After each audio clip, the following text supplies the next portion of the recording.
कोमल है, कमजोर नहीं, शक्ति का नाम ही नारी है, जग को जीवन देने वाली, मौत भी तुझसे हारी है।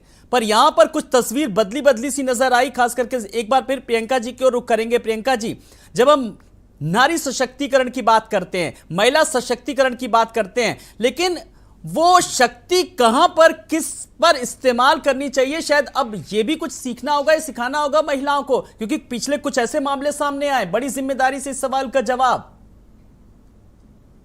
बिल्कुल आप सही कह रहे हैं कि इस तरह की घटनाओं की जितनी निंदा की जाए कम।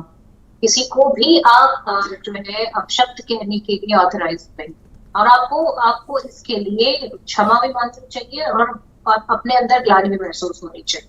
परंतु वो तभी होगा जब उस समाज के लोग इस बात को समझ सकेंगे, या सिर्फ महिलाएं उसको क्रिटिसाइज करेंगी। अपने अपने लेवल पे सबको क्रिटिसाइज करना होगा, इन चीजों को चलन नहीं बनाना होगा।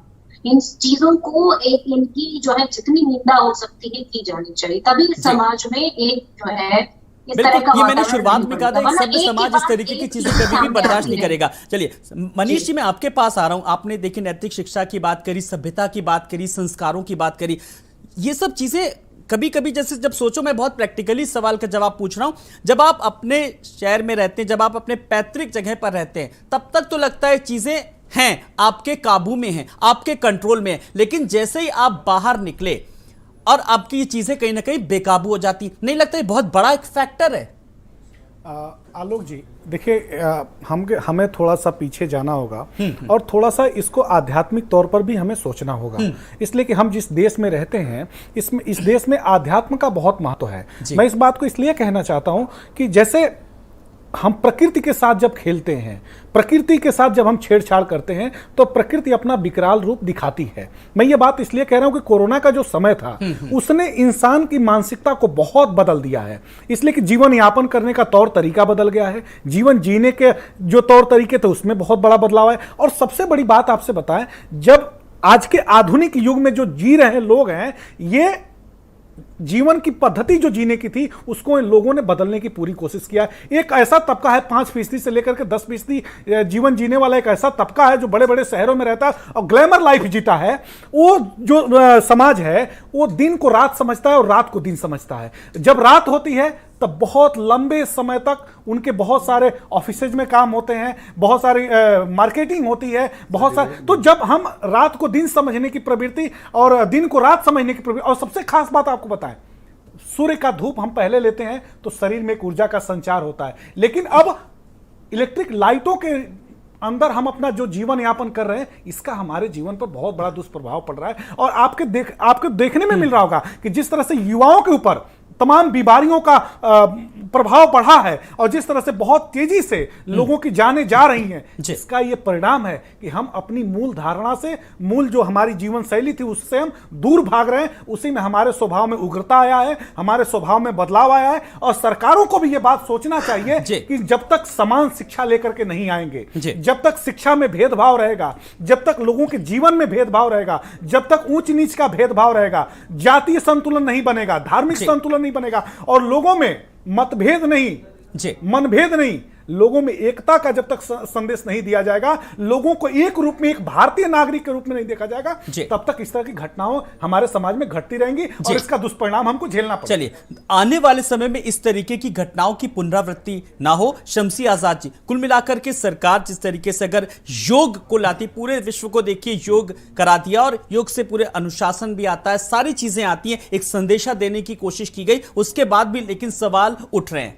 देखिए, भारतीय जनता पार्टी ने योग पर भी महत्व दिया है, बिल्कुल सर, और स्वास्थ्य पर भी काम किया, शिक्षा पर भी काम किया, आपसी भाईचारे का भी काम किया है। लगातार कहीं ना कहीं रैली, कहीं ना कहीं सभाएं कर कर एक दूसरे को जोड़ने का काम किया है और सभी संप्रदाय के लोगों को, सभी बिरादरी के लोगों को एकजुट करने का काम किया है। आप देख लें, चाहे राष्ट्रपति बनाया हो तो दलित समाज से बनाया, महिला थी उसको भी बनाया, उपराष्ट्रपति बनाया तो उनको भी कहीं ना कहीं से लेकर, इस तरीके की भारतीय जनता पार्टी राजनीति कर रही।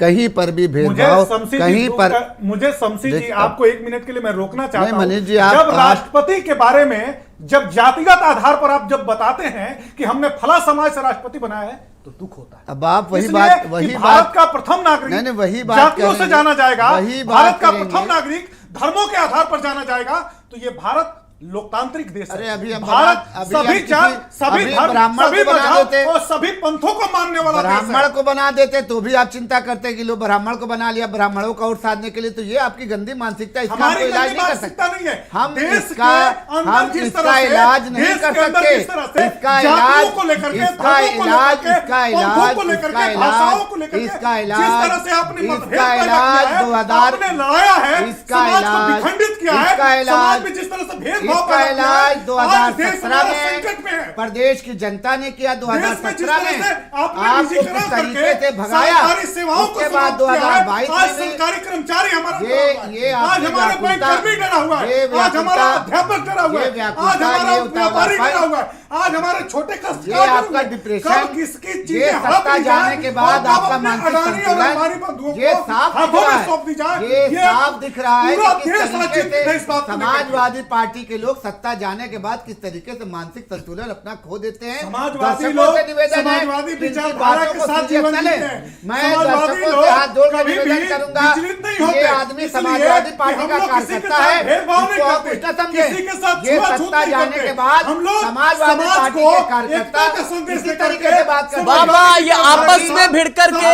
आपस में जिला अभी करके ये बड़े कौन शर्म से की बात- राजनीतिक दल एकता आलोक का जी, संदेशा अभी देने की बड़े कोशिश शर्म की की जा रही है? बात मेरी समझ अभी से ये परे बता रहे है थे ये कि एकता का नैतिक संदेश। साथ- नहीं, जी अभी ये बता रहे थे एकता का नैतिक संदेश है साथ, तो फिर अभी ये बता रहे थे शिक्षा साथ, अभी ये बता रहे थे कल्चर, अभी ये बता रहे थे कृषि। लेकिन सत्ता की बात जहां पर आई, समाजवादी पार्टी के कार्यकर्ता इस तरीके से बौखला जाते हैं कि इनका मानसिक संतुलन इनका साफ दिख जाता है कि ये किस तरीके से बौखलाए हुए हैं। एक बार प्रदेश चलिए एक सवाल आप पूछेगा, मैं जरा एक सवाल अभी पूछेगा। शमसी जी शांत होइए और मनीष जी आप भी जरा शांत होइए। मैं एक सवाल का आपको मौका दूंगा, इसी डिबेट में दूंगा। प्रियंका जी, भारत भूमि एक महान संस्कृति की पर्याय है जहां पर कहते हैं पत्थरों में भी देवी देवताओं के दर्शन होते हैं। लेकिन अभी जो आप तस्वीर देख रही थी शमसी आजाद जी और मनीष जी की दो विंडो में, उस तस्वीर को आप क्या कहेंगी? जरा मैं चाहूंगा आज आप अपने शब्दों में बयां करिए। आलोक जी अभी बहुत अच्छा क्वेश्चन पूछ रहे हैं। मैं सिर्फ इतना पूछना चाहती हूँ कि आज सत्ता में कौन बैठा है? आप दूसरों पर इल्जाम लगाते रहेंगे या कुछ करके भी दिखाएंगे? आज देखिए अमीर और गरीब के बीच किस तरह से खाई बढ़ती चली जा रही है। अमीर और अमीर होता चला जा रहा है और गरीब और गरीब होता चला जा रहा है। इसी का नतीजा है कि आज जो ऊपर फ्लैट्स में रहते हैं वो नीचे गार्ड्स को कुछ समझ ही नहीं रहे। मतलब उनके लिए उनके मन में कोई सम्मान नहीं है। कुछ भी बोल रहे हैं, कहाँ से आए हैं, कुछ भी बोल रहे हैं। तो ये किस लिए है? क्योंकि उन्हें लगता है कि हम तो पैसे वाले हैं, ये गरीब लोग हमारा क्या बिगाड़। ये तो आपको खुश होना चाहिए प्रियंका जी। प्रियंका जी आपको खुश होना चाहिए। प्रियंका गांधी ने नारा दिया है लड़की हूँ लड़ सकती हूँ, तो ये उत्तेजित करने वाली भाषा तो आपके नेता ने दिया है, आपके नेता ने तो दिया है।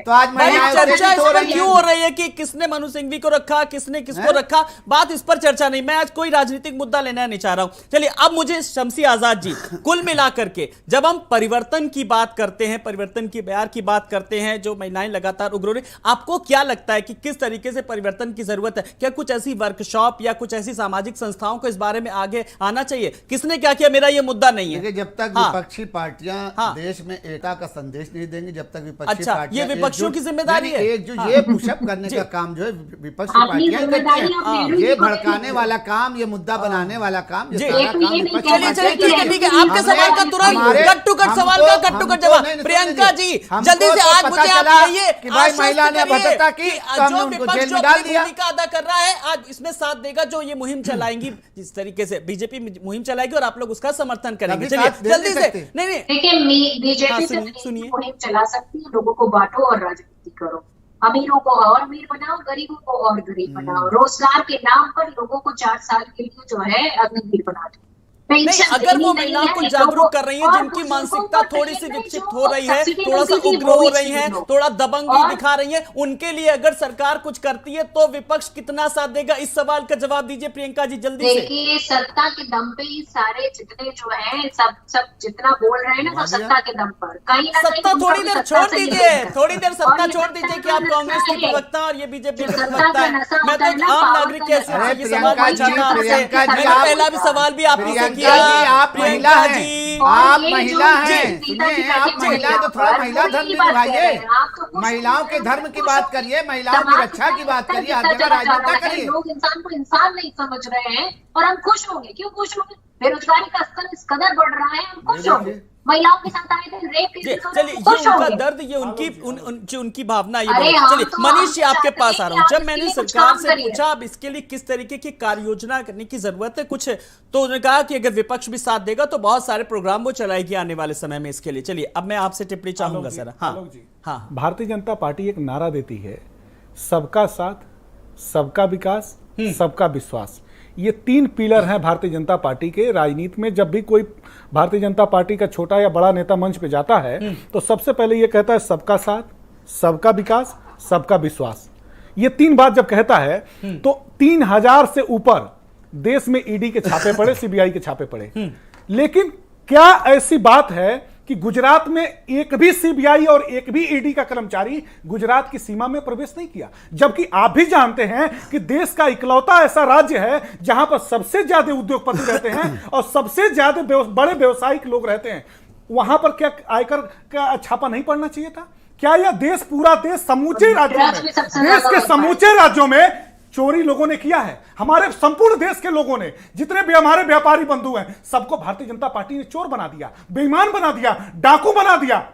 गुजरात के व्यापारी जो इनके मित्र हैं भारतीय जनता पार्टी के 2 वरिष्ठ नेताओं के, क्या आपके सवाल का जवाब ही मैं पूछता, लेकिन मुद्दा हमारा अपार्टमेंट कल्चर को लेकर के अपनी बात रख लीजिए जल्दी से। ठीक है, जल्दी से समय जरूर ये शमसी से पूछिएगा। हाँ पूछेंगे, आप ही पूछेगा शमसी जी, सवाल का जवाब आप ही दीजिएगा। आपके माध्यम से मैं भारतीय जनता पार्टी के लोगों से, भारतीय जनता पार्टी के लोगों से मैं सीधा सवाल पूछूं। थोड़ी देर के लिए आप एंकर बन गए। 1 घंटे के अंदर ईडी सीबीआई कब कौन सा मुकदमा लगवा दे कोई भरोसा नहीं है। ये भारतीय जनता पार्टी के लोग, सब विपक्षी इतना क्यों डरे हुए देखिए, हैं भाई? अरे विपक्ष क्यों कोई डरे डरने हुए वाला हैं? नहीं है। क्यों डरे हुए हैं? अरे आलोक जी, इनसे कौन डरता है? तो दीजिए इनसे जल्दी कोई से। नहीं डरता है। जी। इनसे जो डरते वाले लोग हैं वो बुजदिल, कायर और जाहिल लोग हैं। चलिए, वो तो ये जो इनके जो नेता पूर्वज वाले हम थे, ट्वीट उनके भी जो दिखा रहे पूर्वज थे, हैं, वीर जो सावरकर, जिन्होंने कहा है कि वीर सावरकर जो इनके जी। पूर्वज थे, उन्होंने अंग्रेजों से डर करके माफी मंगाई। समाजवादी लोग कभी डरते नहीं है। जी, समाजवादी बात लोग डरने की नहीं है, लड़ते हैं। बात यहाँ पर उग्र होने की हो रही है। और देखिए, कौन सा एक खास वर्ग जो उग्र हो रहा है, मैं उस देखिए, पर चर्चा कर रहा हूँ, उस पर मंथन कर रहा हूँ। जल्दी से। हाँ। डर तो इतना छोटा सा था कि आजमगढ़ में उपचुनाव हो रहा था, अखिलेश यादव की जाने की हिम्मत नहीं हुई।